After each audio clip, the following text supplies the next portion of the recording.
Hey everyone, today we're going to talk about triangle congruency shortcuts. We're going to talk about the four major cases, and we're going to talk about a specific case that only works in certain circumstances. We're also going to talk about a few ways that won't work, so you're going to have to be aware of those. Let's just get started. So the first example that we're going to have here is called side, side, side, abbreviated SSS. Here you can see we have two triangles with corresponding congruent sides, so these will be congruent. Next up, we have side angle side, or SAS. Here we have two triangles. We have a side congruent. This side is congruent to that side. We have an included angle, right? An included angle here, and then another side here. So the included angle is an angle in between two sides of a triangle. And here we can see that this angle here and this angle here is directly in between these two sides. So an example of this that is not an included angle, so we could have, say, this angle here. So this angle here is not directly in between those sides, and therefore we wouldn't be able to say SAS for that.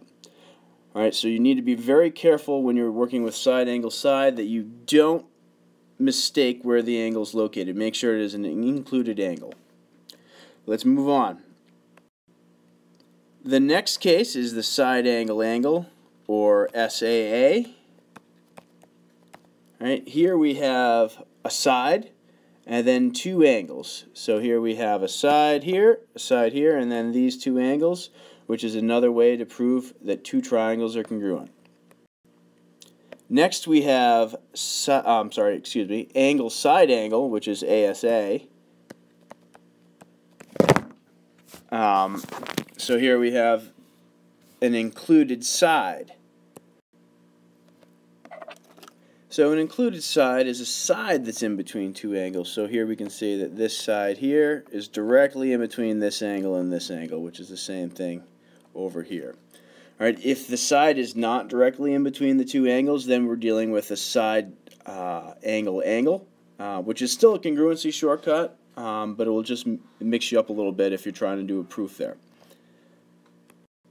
Now we have some examples that aren't shortcuts. There are two major examples of acronyms that won't end up being shortcuts that are very similar to the ones that we have, the four that we've already discussed.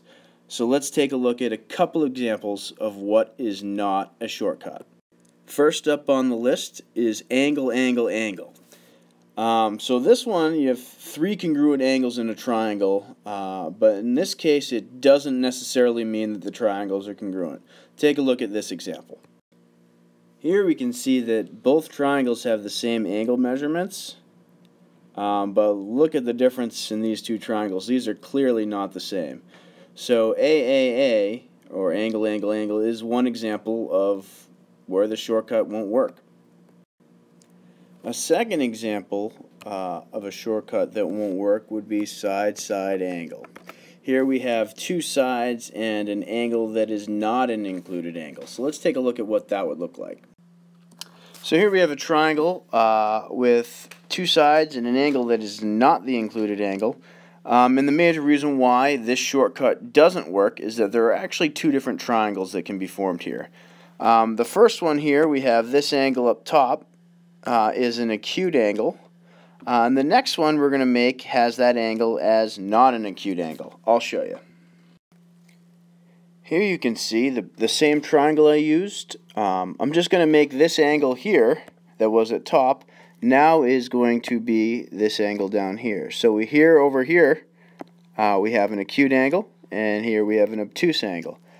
Alright, so there really are two different triangles, and the more practice you get with this, the more you'll be able to see it, or the easier you'll be able to see it. But here, this length here and this length here are actually the same.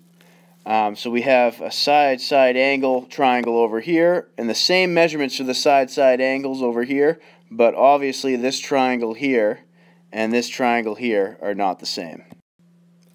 Finally, we have the last congruency shortcut, which is kind of stemming from SSA. It's hypotenuse leg, or HL for short, and this is the only case where SSA actually works. And it only works when we're dealing with right triangles. We have a hypotenuse here and a leg that are the same. Right, so you have a hypotenuse and a leg, and they're right triangles. This congruency shortcut will work.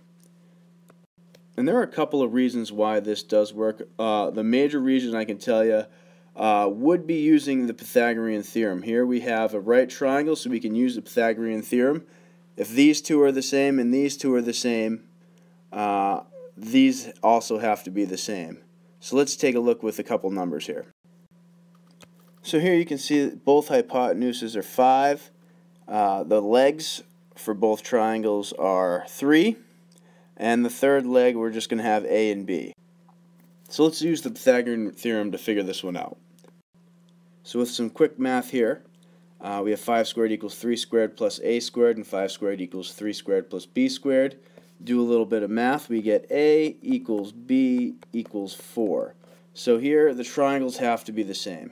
So hypotenuse leg, or HL, is the one case where side-side angle works. So in closing, we have a list of shortcuts and we have a list of non-shortcuts.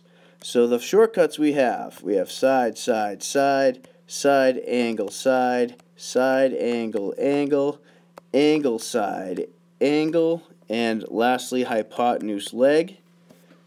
Those that aren't shortcuts but look like they might have a chance of being a shortcut, we have side, side, angle, and angle, angle, angle. So this has been a very brief rundown on the shortcuts and non-shortcuts for proving triangle congruencies. Thanks for watching.